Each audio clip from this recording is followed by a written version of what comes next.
My name is Jesse Black. I teach at Mount Sinai College in Sydney, Australia.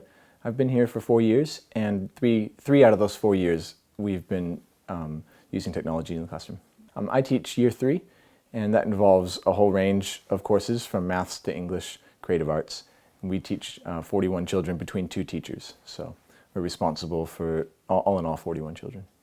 I think the main reason behind us using technology at this school in particular was not so much the fact that it's coming and we need to adapt, but more about how do we enable the best pedagogy for our students.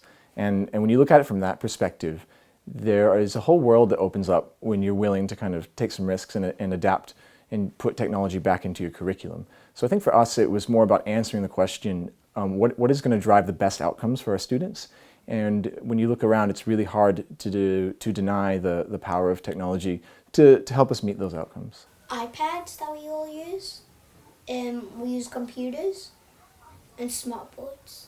We use Stile, which lets us learn all different stuff. So one of the core technologies we use at Mount Sinai College is called Stile, S-T-I-L-E.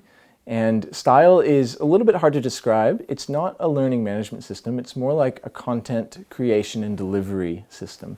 There is some pedagogy actually embedded into Stile. And in short, it allows me to create lessons that I can then push to my students on the iPad. Okay, so you're looking at the homepage of Stile once you log in. And you can see down here on the left side, there are various subjects. These are what you would have access to as a teacher. So I'll just walk you through one briefly. My favorite is probably how I'm using Stile in maths. So when you click on your subject, it will load up for you any lesson that you might have created. And this is really where it's powerful because, for example, I have a lesson topic called YouTube, and underneath here lives all of my pre-recorded YouTube videos. You'll see this black line here called students, and when I slide that, I can make the videos visible to students or invisible, which is really nice, keeps them focused and engaged so that maybe they're not spending time on topics you've already covered or that they shouldn't be on. I'll give you an example of one we've done recently. This is called a YouTube session on elapsed time. I'll flip to student mode so you can see what they see. So a student might open their iPad, go to this, log into Stile, go to this link, they'll read the instructions, then they'll scroll down and they'll watch this video. And this video, I'll walk you through in a moment, I've created and uploaded via YouTube. So it's kind of Stile you can think about as the wrapper that delivers the content, which is on YouTube. The software I use to create all of my YouTube videos is up here in the tab. It's called Smooth Draw. It's free, which is nice, and it's quite powerful. Smooth Draw lets you pretty much do any annotating you want on your screen. I record with Open Broadcaster software, which is also free. This is a really easy, painless program to use. Once I've recorded my lesson, I upload via YouTube. YouTube is obviously quick, painless, and it's almost never down, so you can rely on it quite well. Now, I could just send my students links to my videos. If I click on Video Manager over here, I can pull any link that I've made, but I find Stile is really that extra step. And I'll give you an example as to why. So here I am in my video that I made. Let's go look at one other lesson that I've done. It's called Sam's Alarm Clock. So I've taken some screenshots of a problem I really liked. They have to solve it, and this is where Stile really shines. I can make these multiple choice questions that the students can answer, and it will mark it for me and then give me feedback on how they've gone. And that's really, really powerful. So this is what the students see, and it was so simple to set up. So just kind of 2 little insights into what Stile is doing. It's allowing me to send my lessons to the students via YouTube, and it's allowing me to collect data on them and give them feedback. So when I record my lectures on YouTube, it's a pretty simple process. I use a number of different ways, but probably the most basic is I record myself drawing on my computer and speaking at the same time. So I can give any kind of didactic instruction straight into the computer. It's recorded. I save that recording, maybe do some editing, upload it to YouTube. Then I can use Stile to push that YouTube content to the students. And in Stile, it's contextualized.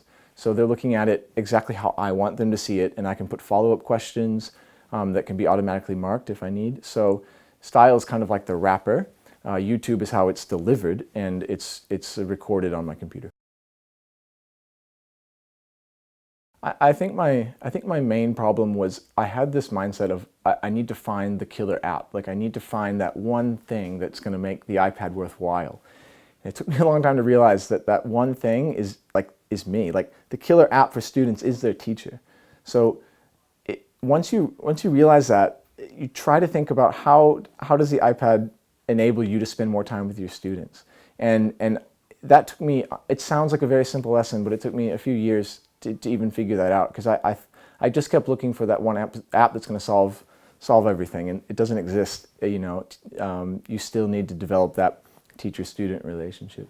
I think we often wondered how much technical skill do we need to use this kind of technology in the classroom, and my answer to that would be the absolute bare minimum is what's needed, and I think I can say that because if you have the mindset that you will work with your students and that you will learn from them as much as they learn from you, you can approach it in with them in a collaborative sense.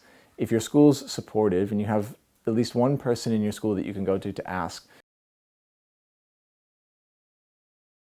I start from what do the students already know, so there'd be some kind of pretest involved, a way that I can gauge where they're at, so that when I do deliver the content, we're doing two things. We're not boring them, and we're not giving them something that's too difficult, and so we can individualize. The second kind of tier of the pre-flight checklist is going straight back to the syllabus. What are the outcomes that we're kind of beholden to?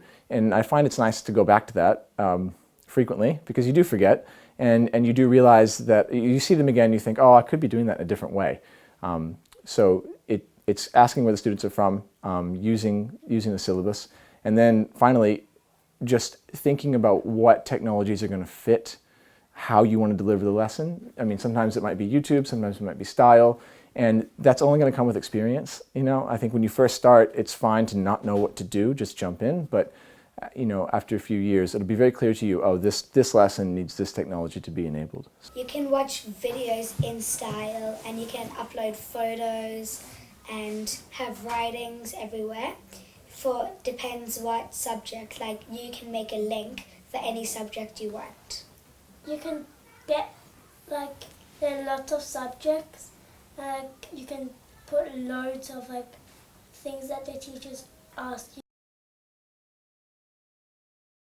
I find the students' response to technology is evolving. If I had to answer this question a few years ago, it'd probably be a bit different. I'd say now it almost feels second nature, the way they respond to it. I would say they expect it.